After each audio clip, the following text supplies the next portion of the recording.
สวัสดีค่ะสวัสดีFCทั้งช่องของสงกรานต์นะคะมื้อนี้จะพามาตามแนวทางโค้งสุดท้ายของแม่ไล่นะคะแม่ไล่โค้งสุดท้ายฝันดีคักพี่น้องฝันว่าหนึ่งเขาเต็มเฮียนพี่น้องหรือว่าเลขเพิ่นให้ตะตองวดจะเขาแล้วนะคะแต่แม่ไล่เสียงตัวนี้ค่ะเพิ่นว่าเสียงตัวนี้งวดประจำวันที่16มีนาคม69โค้งสุดท้ายแม่ไล่เน้นหางเดียวค่ะพี่น้องจะเป็นตัวใดนั้นเฮาไปรับชมรับฟังกันเลยค่ะค่ะสวัสดีค่ะสวัสดีแม่ไล่ค่ะเมาโค้งสุดท้ายแล้วเด้อค่ะ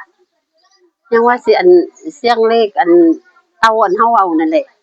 ก็เลยอันตีเป็น3เป็น4เบิ่งเนาะอันเฮาตีอันเฮาตีอัน059เนาะก็เลยอันมาเบิ่งอยู่ตำราก็นั้นก็เลยมาตี3 4กับอันตีเอาอัน15น้ำหลานบอกว่า15น้ำก็เลยพันว่า1เขาเต็มอยู่นี่แหละว่า1เขาป๊าดหมู่ก็มาหลายอันปาดเขาใช่มาหนึ่งคักหนึ่งแน่เท่าว่าสันอันมันก็คนหลายเนาะว่าสันอันพ่อใหญ่มานั่นคันบ่หนึ่งหลายก็บ่ค่อยสิพอเพิ่นกินว่าสันนี่อันความพ่อใหญ่ว่า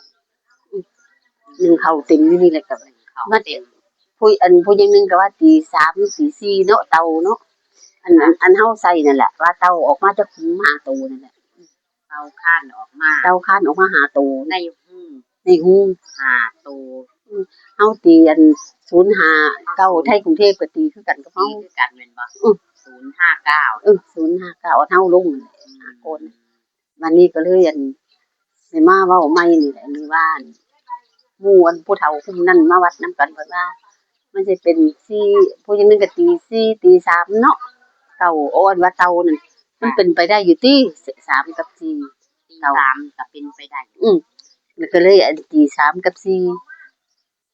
อันเลข15นี่หลานบอกหลานนั่นแหละบอกว่ามันใหญ่เสียงมึงนู้ยังว่าเสียงน้ำกันโสคู่นี่ล่ะก็เลยอันว่าเขามา1เขาเต็มอยู่นี่ว่ามาเลขที่เจ้าของบัด134ก็คือกันนี่ล่ะเข้ากันกับบ้านเลขที่บัดนี้เต่า5ตัวก็เป็น45ก็เป็นได้เนาะเต่า5ตัวเต่าน้ำ4ที่เต่าแต่ว่าผู้ลางคนก็น้ำ4น้ำ3เต่ายังว่า3กับ4ที่เนาะเก่ามายังว่าตีเบิ่งโน้ตีซอยกันยังว่าบ่หนูจะบ่ตีจะให้แม่นั่นล่ะยังว่าสิตียังว่าตีเอาอัน3 4นี่ล่ะวันนี้มันตรงกับเลขบ้านเจ้าของอีกนะกับ15ลงไว้โลดอันเพราะว่าเพราะว่าแม่น่ะเอาตัวนั้นไปเสี่ยงบ่3 4กับ15แม่นเฮาเอากันน่ะต้องตีหยังนี่บ่ต้องตีมีแต่เอานี่ล่ะบ่เอา3 4กับ15นี่ล่ะลงไว้15เพราะว่าหลานบอกเพราะว่าเอาไว้นำกันมันซ้ำเข้าแล้วนะคันว่าจังซั่น1เข้าเต็มอยู่อัน1เข้าเต็มอยู่วันนี้บ้านเลขที่เจ้าของก็3 4คือกันวันนี้เต้าก็อันพระเจ้าก็ตี3 4คือกันเต้าน่ะ4 3 3 4คือกันค่ะว่าแม่เอาไปเสี่ยง3 4กับ1 5หรือว่า5 1 5นี่แหละ15พันว่าเต็มมา1เข้าเต็มจังว่า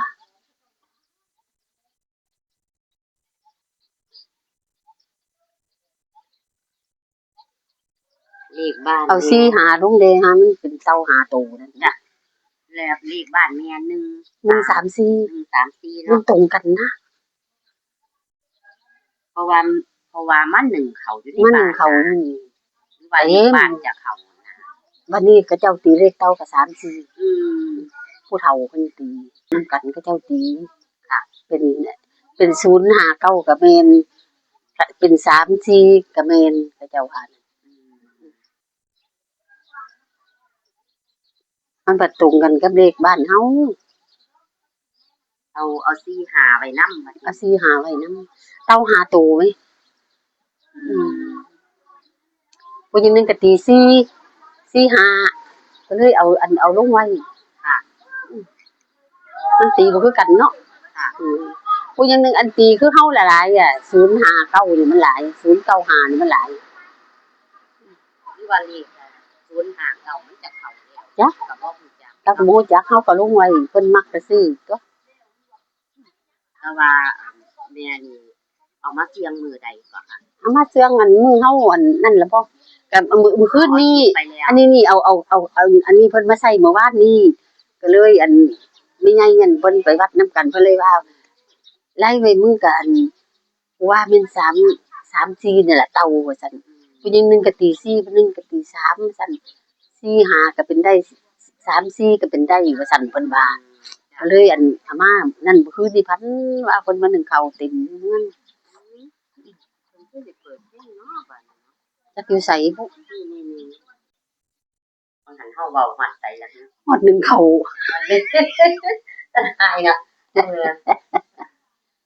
อัน เอาฮอดนึ่งข้าว เป็นงานหรือว่า เป็นคนมาหลายคนมาหลายก็นึ่งอยู่ข้างๆนั่นล่ะป๊าดเพิ่นยังงบเจ้าอันชายเขาเจ้านึ่งข้าวก็นึ่งละบ่นึ่งก็บ่พอเพิ่นกินเพิ่นว่านั่นคือนึ่งคักนึ่งแน่ถ้าว่าซั่นอ้ายน้องก็มาบักหลายมาติ่มอยู่ข้างทั้งนั้นแหละนั่นแหละบ่ โอ้หรือว่าจะเป็นเกี่ยวกับเลขบ้าน ยังว่านี่เลขบ้านติหยังวะ เลขบ้าน เลขบ้านก็134นะ 134ตัดเลขแล้วเอาให้เพิ่นตัดเลข ให้เพิ่นตัดตัวเพิ่นมักตัวใดก็ให้เพิ่นตัด จะ ตัว เป็น1413ก็ได้เนาะ อืม เพราะว่าแม่เอาเลข34กับ15มาเสี่ยงแม่นบ่คะ แม่น แม่มักตัวใดคะเน้นตัวใด อันนั้นก็สิอันนั้นน่ะซุ่มก่อนพุ่นแหล้วครับเนาะอันเฮาตีเพิ่นไปหา อัน เก่า 059 ยังว่า แม่มั่นใจซุ่มนั้น มั่นใจอยู่ดิมั่นใจซำนั้น เอาพี่น้องแม่มั่นใจลุ่มไห้ตองหวดเด้อพี่น้อง เพราะว่าเต่ามันก็หาเลยเนาะ จ้ะ อืมเต่าก็อันหาตัวเต่าก็น้ำเก่าอยู่ดิเป็นนึงเพิ่นตีอันเฮาตีคือเฮาแหละมันหลายมัน05อันเก่านี่แหละมันหลาย 059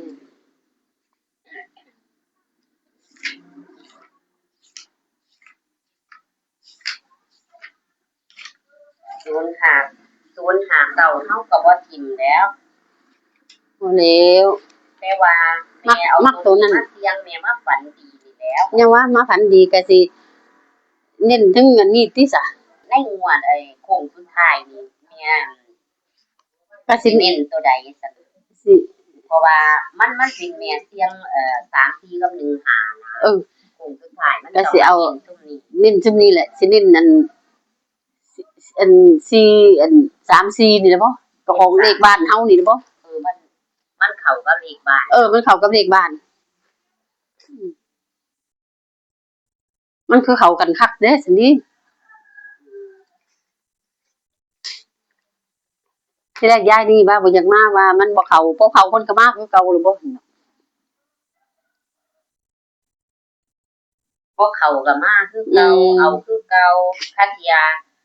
ยมันผ่านคาเทียบ่มางวด โอ้ยบางหันคันมันโทรไปเข้าถึงทางถึงบนอันเป็นนั่นได้เลขโทรนั่นน่ะ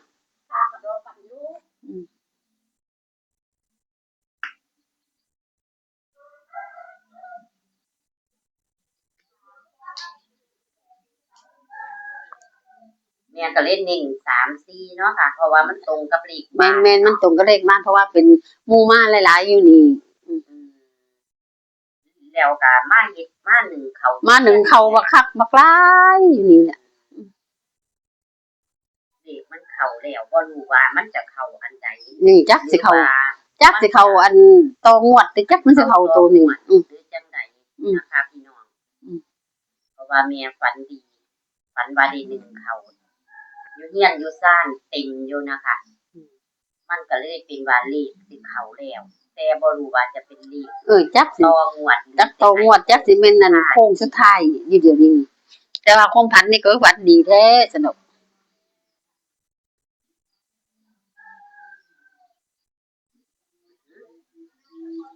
เอาพี่น้องก็ขอบคุณแม่ไล่เนาะค่ะที่ให้แนวทางเนาะค่ะก็ บ่รู้ว่าเสียงเพลงจะเข้าหรือบ่เข้าเสียงเบิ่งเพราะว่ามันมีไมค์เดี๋ยวหนูจะ มันบ่เข้าดอกเพราะว่ามันเข้าฟรีแล้ว นี่ก็คือขอบคุณแม่ไร่ที่ให้แนวทางนะคะแม่ไร่ก็บ่ฝันหลายเนาะค่ะพี่น้องก็คือฝันว่าเสียงเลข3-4นะคะเสียง3-4 ก็15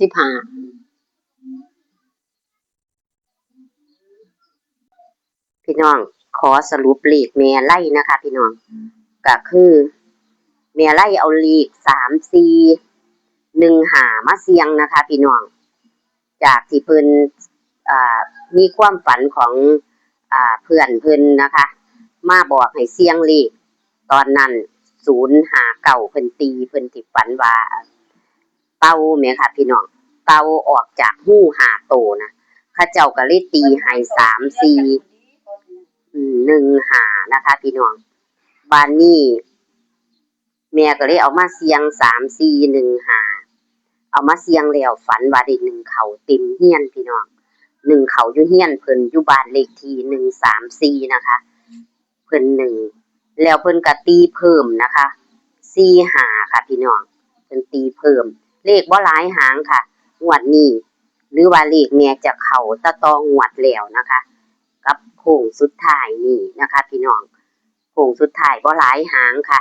เลขมี3หางนะคะเลข3ตัวหางเดียวนะคะคือเลขบ้าน134มาชนกันที่เลขบ้านเพิ่นพี่น้องเพิ่นเลยขอเน้นตัวนี้นะคะเน้น34ค่ะพี่น้องเอาโชคหมานๆเด้อค่ะพี่น้องนี่ค่ะตัวเลขของแม่ไร่เพิ่นว่าให้เข้าจักเที่ยแหน่ว่าซั่นว่าแก้มือหลายเที่ยแล้วว่าซั่นเอางวดนี้ล่ะนั่นจังซั่นแล้วบ่โทรหาละลูกหลายจังซั่นน่ะนี่ค่ะพี่น้องแคปหน้าจอค่ะเน้น34ค่ะพี่น้องชนกันที่เลขบ้านพอดีเพิ่นว่า1เขาอยู่บ้านเพิ่นเด้อพี่น้องโปรดใช้วิจารณญาณในการรับชมเด้อตัวเลขจะเป็นแค่แนวทางนะคะเป็นแนวทางซื้อฉลากกินแบ่งรัฐบาลไทยเฮางวดประจำวันที่16มีนาคม69นะคะโชคหมานๆกับแม่ไร่โค้งสุดท้ายนะคะนิ่นห้างเดียวพี่น้องคลิปนี้ก็เอาไว้ซ้ำนี้นะคะสวัสดีค่ะ